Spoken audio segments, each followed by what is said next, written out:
Aujourd'hui, pour faire un bâtiment bas carbone, il faut d'abord poser le constat de qu'est-ce qui impacte le plus dans le bâtiment. Donc dans le bâtiment, on a des modes de construction qui sont très lourds, notamment tout ce qui est structure. Donc on a des structures en béton, des structures en bois, mais tout ça implique tellement de matériaux que ça fait un impact carbone très important.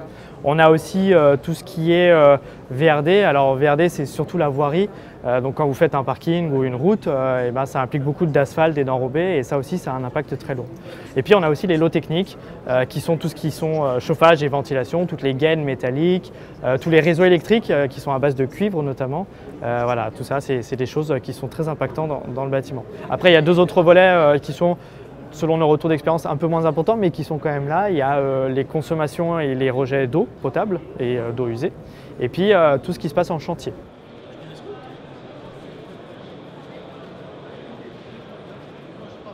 Dans le cadre réglementaire, c'est encore difficile d'avoir une réponse claire à cette question, puisque le cadre réglementaire lui-même n'est pas très stable. Mais nous, dans notre expertise, on a pu distinguer un peu des solutions. Donc il faut mettre en valeur des solutions de matériaux biosourcés, c'est-à-dire du bois, de l'isolant paille ou en ouate de cellulose, qui sont des matériaux intrinsèquement bas carbone, puisqu'ils stockent du carbone durant la croissance de la biomasse. Et puis aussi, on peut agir sur des matériaux qui sont a priori plus carbonés, par exemple le béton, et essayer d'optimiser ces matériaux-là. L'idée est de ne rien stigmatiser, mais vraiment d'optimiser comment on met en œuvre ces matériaux-là aussi.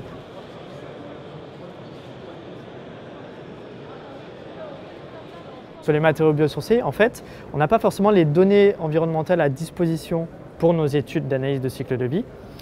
Parce que dans E+C-, elles ne sont pas toutes proposées encore. Il faut que les fabricants se proposent des fiches, se réveillent un peu aussi. Il y a certaines filières qui sont plus matures que d'autres.